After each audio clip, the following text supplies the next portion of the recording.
hanya diperintah oleh negara. Ya, kami di sini hanya diperintah oleh negara untuk pelaksanaan tugas. Tidak ada niat kami untuk menyakiti hati rakyat. Ya, sudah berkali-kali kami sampaikan kepada pemerintah. Sudah diam, tidak bergerak.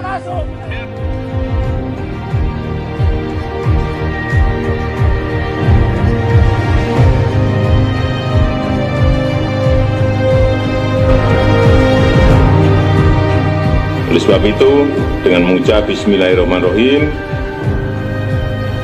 saya nyatakan Babat Alas Awung Krido, Bandara Internasional Yogyakarta pagi hari ini dimulai.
Polisi itu adalah orang sipil yang diberi hak memakai senjata.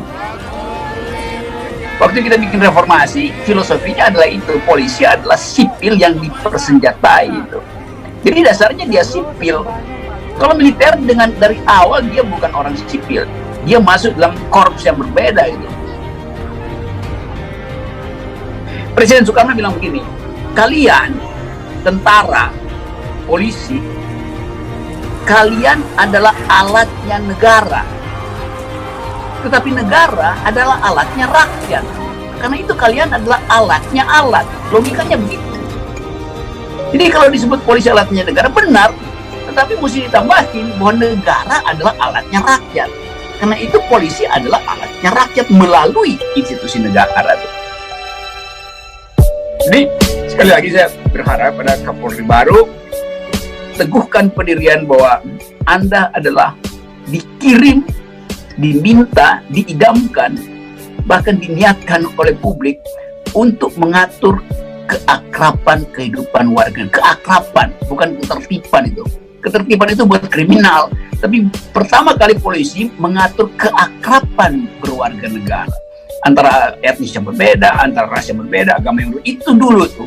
Jadi hanya ada satu poin, lepaskan seluruh variabel politik supaya polisi balik pada habitat mulianya, yaitu sebagai public servant, penyedia servis keamanan, kenyamanan bagi masyarakat sipil. Itu saya kira pengantarnya. Terima kasih.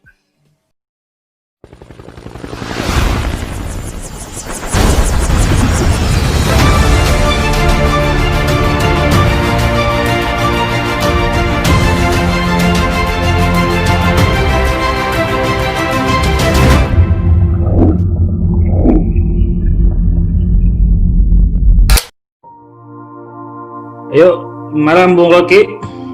Ya, malam. Ya, bagaimana Bung Rocky melihat proses pergantian Kapolri dengan calon tunggal yang diajukan Presiden Jokowi di tengah situasi penegakan hukum yang ada sekarang ini? Gak ada soal sebetulnya, mau tunggal mau banyak itu bukan itu soalnya. Soalnya adalah tunggal atau banyak, aspirasi publik itu dibaca nggak oleh Presiden, kan itu soalnya tuh. Jadi kalau ditanya titipan atau idaman, enggak. Saya justru ingin Kapolri itu adalah titipan rakyat. Ya, titipan rakyat. Apa yang dititipkan pada Kapolri baru?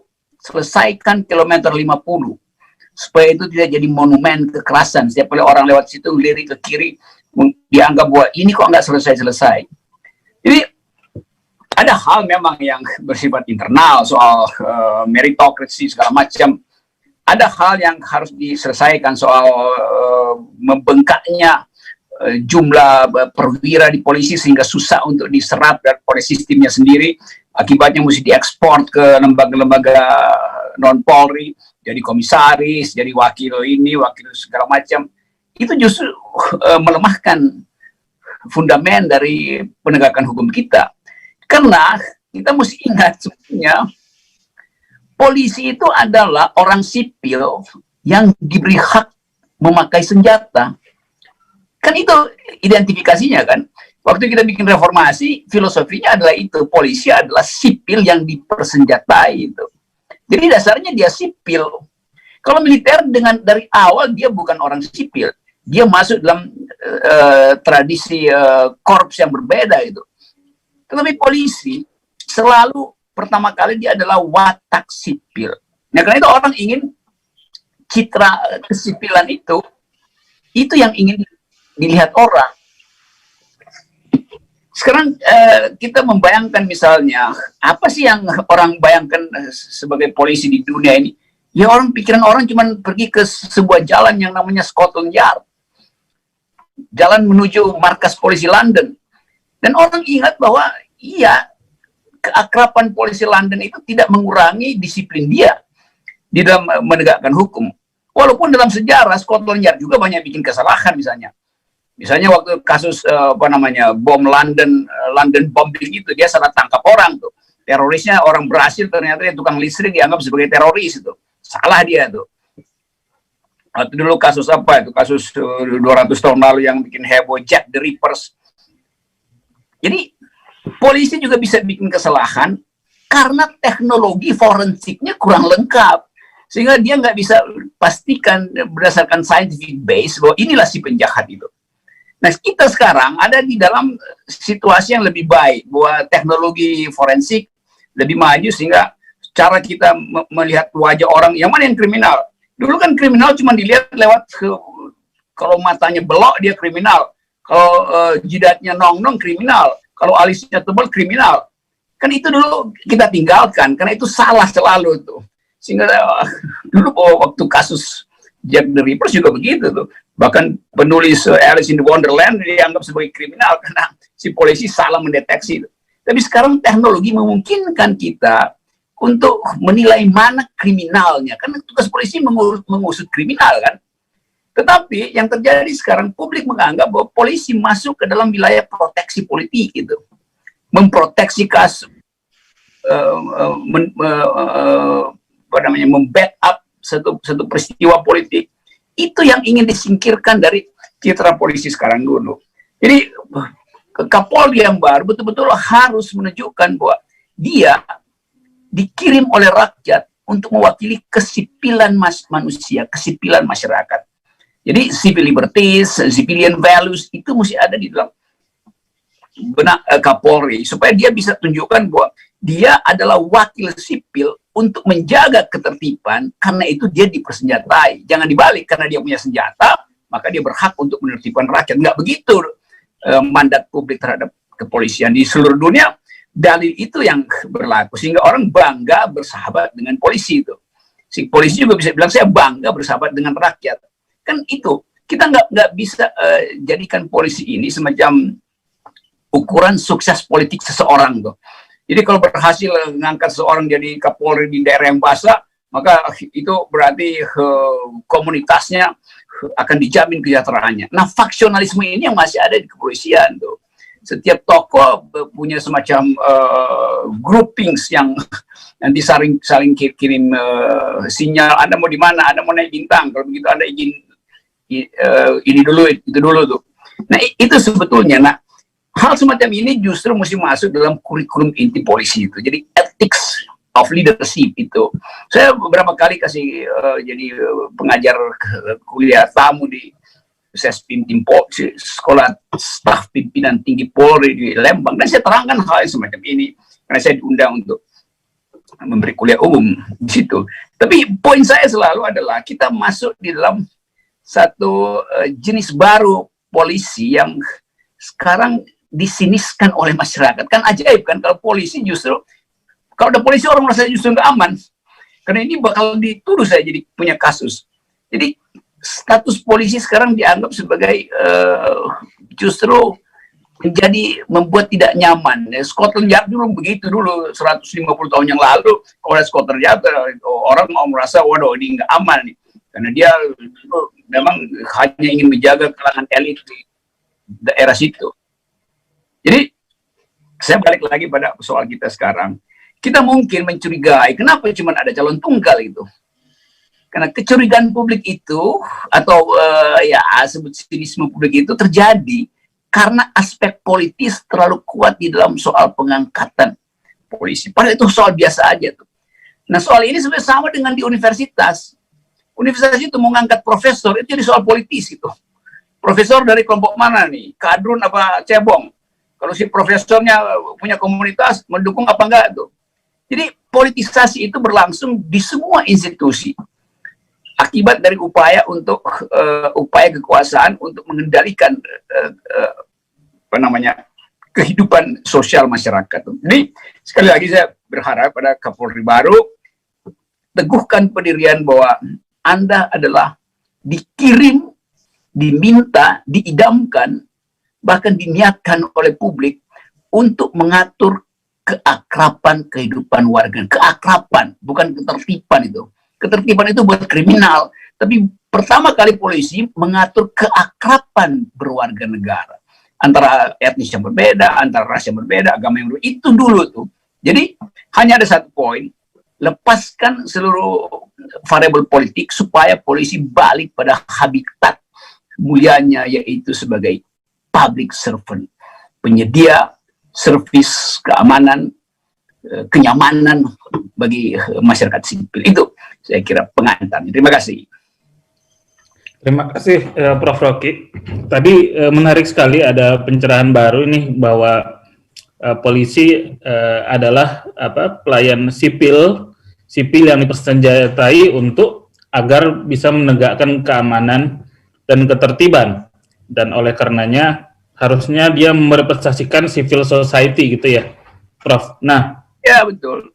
Terkait dengan realita yang sedang terjadi saat ini, akhir-akhir ini, di mana seakan-akan polisi ini menjadi alat bagi negara untuk kepentingan negara dan pemerintah, dan agak berjarak dengan civil society. Menurut Prof. Rocky, dengan kondisi ini apa seharusnya seorang Kapolri baru dengan situasi ini yang harus segera diperbaiki dan dilakukan oleh Kapolri baru di awal-awal masa kepemimpinannya agar cita-cita tegaknya civil society itu dan perwakilan sipil itu bisa terwujud?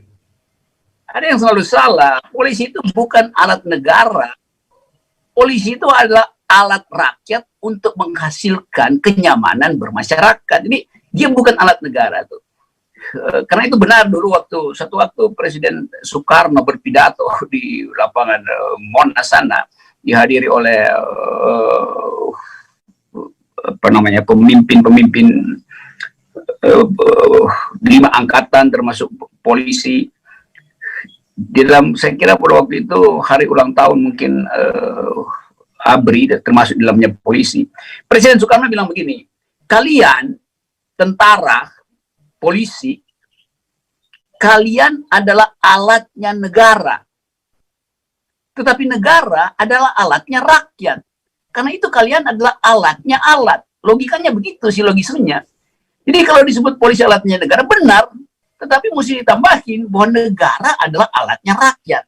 Karena itu polisi adalah alatnya rakyat melalui institusi negara. Jadi logik itu harus ada di dalam benak setiap anggota Polri, begitu dia memakai seragam. Karena itu yang membedakan dia dengan orang sipil. Orang sipil seragamnya suka-suka itu. Tapi polisi hanya boleh satu seragam supaya identifikasinya mudah direkognisi. Nah, ini sebetulnya yang lebih penting untuk dipakai sebagai kurikulum etis di dalam rangka untuk menghasilkan polisi yang bermasyarakat, gitu, atau polisinya masyarakat. Nah, sebaliknya paradoksnya sekarang, mak menganggap polisi itu adalah aparat istana, kan ngaco kan. Anak STM juga berpikir begitu, polisi itu adalah musuh di jalan, karena soal-soal tadi cara penanganan kekerasan. Jadi ada tugas baru dari Kapolri untuk menghidupkan kembali diskurs paradigm yang isinya adalah bahwa sebagai alat negara, polisi ditugaskan oleh rakyat, yaitu bagian dari rakyat sipil yang dipersenjatai justru untuk mengakrabkan dan memberi kenyamanan pada rakyat sipil. Jadi dia bukan mengabdi pada negara, dia mengabdi pada kenyamanan masyarakat sipil. Itu bedanya etika polisi dengan etika militer. Militer ditrain untuk selalu siap siaga menghadapi musuh. Karena itu ada sifat army readiness, kesiapsiagaan setiap jam. Polisi itu, tidur itu artinya patroli. Piket itu artinya patroli. Tapi polisi selalu ada di dalam hati rakyat supaya rakyat merasa nyaman. Kan nggak mungkin kita minta rasa nyaman dari tentara. Karena tugas tentara adalah menjaga republik gitu. Saya kira poin itu yang ingin saya sampaikan. Terima kasih. Oke, karena hanya ada satu calon, maka tetap ada semacam ujian itu, fit and proper apa segala macam itu. Ya, karena itu saya ingin agar supaya Komisi 3 melalui kawan saya, Mr. Jamil, mengajukan pertanyaan pada Jenderal Sigit. Terangkan pada beliau bahwa hari ini ada 2 kasus dilaporkan pada polisi itu. Satu, Ahok dan siapa itu Ahmad Rafli tidak memakai masker justru di dalam status Jakarta PSBB yang diperketat itu. Karena itu dia dilaporkan ke polisi itu. 2 tokoh publik ini. Yang kedua, laporan kedua, seorang peramal perempuan namanya Mbak Yu dilaporkan ke polisi karena meramalkan bahwa Presiden Jokowi akan jatuh 2021 tahun ini. Jadi ada 2 kasus di kepolisian sekarang. Sekarang ajukan pertanyaan pada Jenderal Sigit, kasus mana yang akan dia lepaskan dan kasus mana yang akan dia proses? Coba tanya itu tuh. Kalau dia melepaskan kasus Ahok, maka mak akan menilai pantas nggak beliau jadi Kapolri. Kalau dia melepaskan kasus Mbak Yu, sama juga. Tergantung pada Jenderal Sigit bagaimana dia menjawab. Nah, saya ingin itu ditanyakan supaya kita bisa mendengar. Saya ingin mendengar jawaban dari Jenderal Sigit bahwa dia akan bilang begini, saya memang ajudan Presiden Jokowi, tapi sejak hari ini saya adalah ajudannya rakyat. Nah, itu baru saya katakan selamat datang Kapolri baru. Begitu, terima kasih.